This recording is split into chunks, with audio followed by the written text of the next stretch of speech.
Depuis le début, nous traitons bêtement de la violence sous l'angle de celui qui émet cette violence, et non sous l'angle de celui qui la perçoit.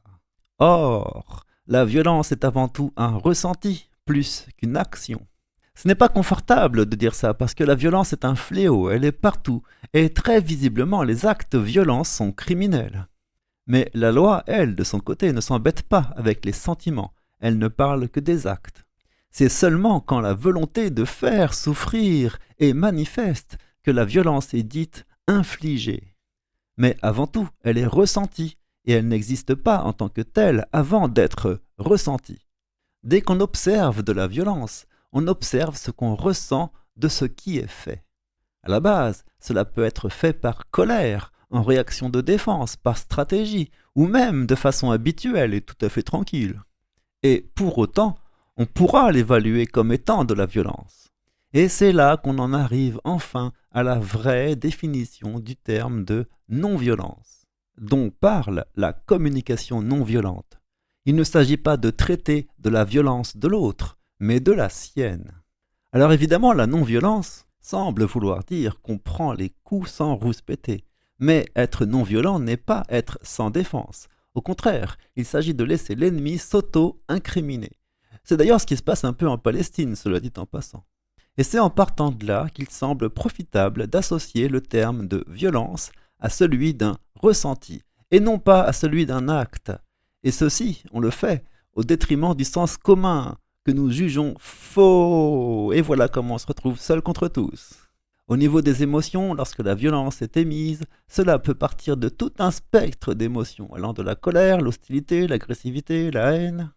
Et lorsque cette violence est perçue, cela peut activer n'importe quelle émotion, autre que la honte, le désespoir et la soumission qui sont attendus.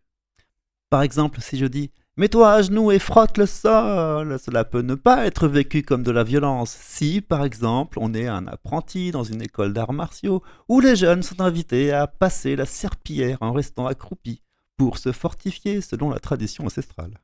En termes généraux, comme on l'a expliqué antérieurement, dans un groupe social qui poursuit des buts temporels, il est parfaitement normal d'entendre des ordres. Et ce n'est pas de la violence. C'est seulement si la personne en face est censée être ton égal que là, ça va pas du tout. Partant de là, une même chose peut être perçue comme de la violence alors que ça n'en est pas. Ou, au contraire, elle peut ne pas être perçue comme de la violence alors que ça en est, du moins en raison de la réaction qui est provoquée. De même, l'émetteur peut être violent sans le savoir. Dans ce cas, on lui colle un emoji de panda. En tout état de cause, c'est le fait même de provoquer une réaction qui, en termes généraux, constitue de la violence. Et le crime ne serait pas complet si le récepteur ne laissait pas cette réaction s'activer alors qu'il est tranquillement dans son jardin. C'est amusant parce que le rôle premier des médias n'est pas de dire la vérité, ça on le savait, mais de provoquer des réactions. Et le plus triste est quand les gens tombent dans le panneau sans cesse réitéré, jour après jour, année après année. Eh bien ça s'appelle de la violence, par définition. Donc, avant tout, la violence est un ressenti, et parfois même, s'il n'est pas ressenti comme tel, ça peut quand même en être, parce qu'on sait que même une micro-frustration peut être captée, perçue et accumulée, comme on le verra au chapitre suivant. L'enjeu de la communication non violente n'est pas de faire taire la violence des autres, car suivre ce chemin serait sans fin tant qu'on se refuse à agir sur soi-même.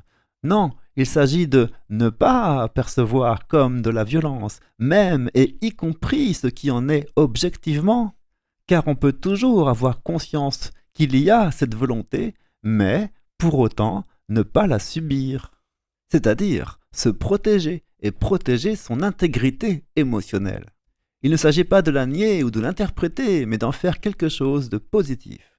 Pour Marshall Rosenberg, toute évaluation d'une faute est l'expression tragique d'un besoin qui n'est pas satisfait. Ainsi, la non-violence consiste à jouer sur sa perception de la violence. Dès qu'on parle de la violence qui est émise, on est déjà en train de s'interroger, diagnostiquer, évaluer la personne.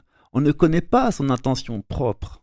La CNV pourra sûrement répondre à cette interrogation grâce au dialogue pacifique. Mais surtout, elle exprime l'idée que Je n'ai pas à domestiquer l'autre pour l'empêcher d'être violent selon mon propre point de vue. Mais c'est à moi de veiller à ne pas activer chez l'autre un sentiment de violence, car je sais ce que ça fait et je suis conscient de mes propres émotions. Et c'est ainsi que s'affirme la souveraineté émotionnelle.